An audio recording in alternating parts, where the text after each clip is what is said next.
So our final speaker for this session is Elke Zimoch from PSI. Elke did her PhD at Delta, which is accelerator at the University of Dortmund in Germany. Since then, she joined PSI, and since 2013, she's been the controls lead for the SwissFEL. Thank you. Thank you for the introduction. So, you heard already about the European ICALEPCS today. So, I'm talking about another expensive free electron laser project. It's called SwissFEL. It's located 700 kilometers south of Hamburg, roughly in the middle between Zurich and Basel at Paul Scherrer Institute in Switzerland. Compared to European ICALEPCS, we are in the role of the small sibling. Our length is roughly a fifth of the European ICALEPCS. Our maximum electron energy is just a third, but we still strive to produce photons and laser at roughly the same wavelength. So, a challenge. Last year in summer, we had our first electrons out of the gun, and already half a year later, in December, we did the first lasing, but far from the final energy. Actually, this first lasing was mainly due to a political inauguration ceremony going on, and just after this ceremony, we just shut down everything and started assembling all the RF station to produce the real stuff. So in this summer, we were now finally lasing roughly where we want to go. We are still in the process of adding RF stations and RF stations, but now we are already in a regime where we can commission our photon beamlines and the experiments, and we will have first real experiments end of this year.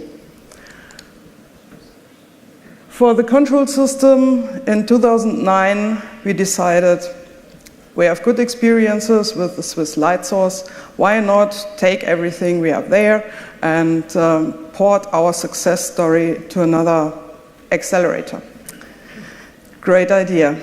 Then we built the SwissFEL injector test facility, and afterwards we found our assumptions about a SwissFEL or an FEL in general were not quite what we expected.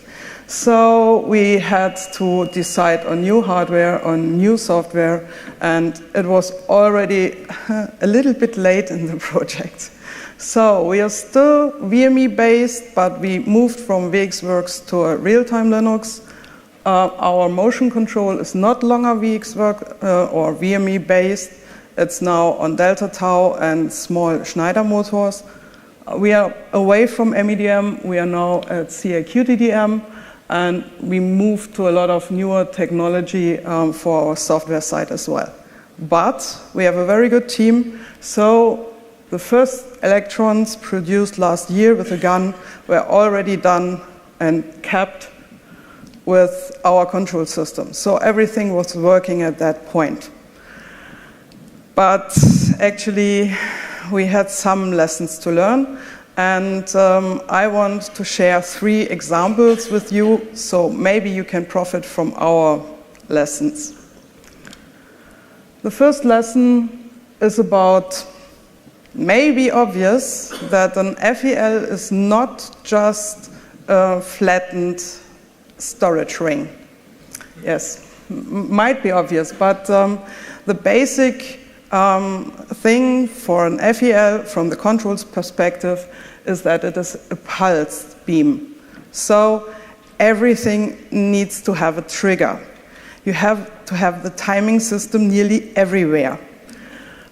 So different form factors, different operating systems, you have to cope with all that. And you have to distribute things like beam OK signals and other flags along the whole facility in real time. So we use our timing system for that in addition. Now, if you have taken all the data in this triggered way, you have to collect the data again And in a pulsed beam, you want to have the data all from the same pulse, not from different pulses. So we have a bunch ID that is distributed over the timing system again, and then we tag our data with this pulse ID. And then we have the beam synchronous data acquisition system in place, where we collect all the data that belongs to one pulse so that the users or the operators can get a consistent picture of what is going on there. So that was one of the lessons. Never underestimate timing and synchronization. Our second lesson is something where I think in the last 2 days I learned it's not specific to FELs. We underestimated gravely the amount of network devices.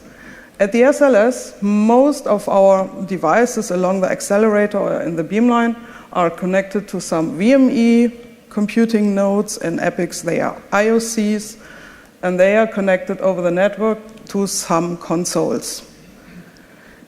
Today at SwissFEL, most of these devices are not longer connected to any VME. That's only the rare cases, but most devices come with their own network connection. So even if you run soft IOCs, you have to have a lot more network ports available. We based our design on this experience, so we thought, oh, maybe 300 network devices, that's what we are going to get. And there was already some contingency because we thought, okay, it's a stretched out thing, so maybe the VMEs are not that full. At the moment, we have 1,500 network devices connected to the SwissFEL network. And we have not yet finished the beamline and the experiments. So maybe our assumption that devices are connected to some computers that do then the logic needs some revision. Maybe in the future we have all this logic on FPGAs and on controllers, or maybe on a middle layer that collects then some information, but we have to think about the underlying structure of what we assume how a control system is built. My third lesson was about test systems. When I planned for SwissFEL, I thought, okay, maybe we need, of course, all the systems we need in the woods. And hey, the developers don't want to go over, so we have to buy some more systems for the developers so that they don't need the real stuff to work with. Then we built the injector test facility, and officially it was then switched off, and most of the stuff was moved to the SwissFEL site. But for controls, unfortunately, laser labs just stayed there. So there was no chance to just switch off the whole control system there. It has to work. It had to be maintained. Okay. Then the RF test stand came because FELs consist of a lot of RF. So they did some tests there. Of course, they wanted timing and consoles and all the other stuff, and vacuum. And the low-level RF guys found that they need some more stuff in their lab. Unfortunately, their lab is not at the same place as the diagnostic lab or the magnet lab. Then we had to commission some moving stages at the mechanical workshop, and finally we assembled the girders outside PSI, and then the vacuum people wanted to test if everything is working. Yeah, all these sites at one time or the other needed support from controls, needed hardware from controls. Some brought it back after they disassembled, but yes, this was not really what I planned for. I planned for one timing master, as we have it in the SLS, and one spare. We ended up during some times with more than 6 running. So plan for that. So my conclusion, so actually this is SwissFEL in summer. You can't see anything of it. You have to go to the control room to see something. So my conclusion, the SwissFEL control system is another success story at PSI. It is working. It is supporting already the commissioning of the accelerator and the beamlines. But there were some lessons, and maybe you can learn from them. Think about timing and synchronization in your next project. Think about what's going on with the network. Are we moving completely into network devices? What's the next step? Is there Wi-Fi involved? Mobile devices to drive an accelerator? And the third thing, just think about test systems. So, thanks for your attention, and thanks to all people who helped me build up SwissFEL control system.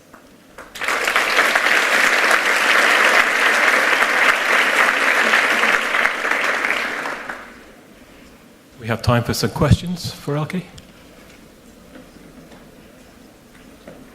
Everyone wants coffee, sorry. Andy. Andy. Yes. Did you consider or have a simulation of the SwissFEL control system? And if you didn't, would it have helped?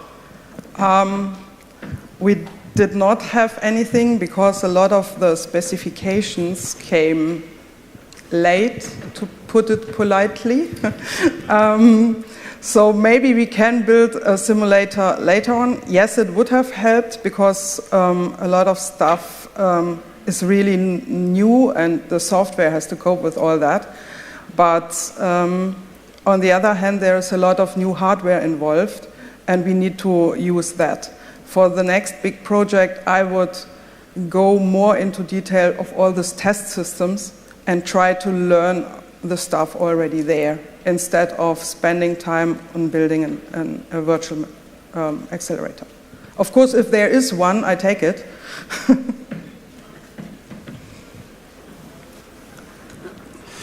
I have a question concerning your network problem. Yeah. So 1,500 devices doesn't sound too much for me. So what's the problem with your network problem? The problem is mainly that we didn't thought of having them early on.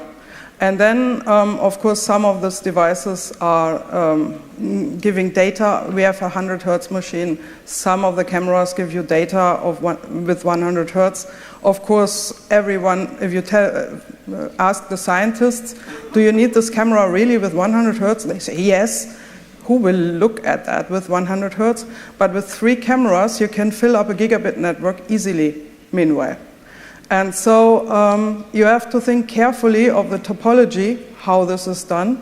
Then we have a lot of problems with the APEX UDP packets that floating around that disturb some devices. So it's not something that is completely unsolvable. The thing is running, but I think we could have done better if we planned before. Okay.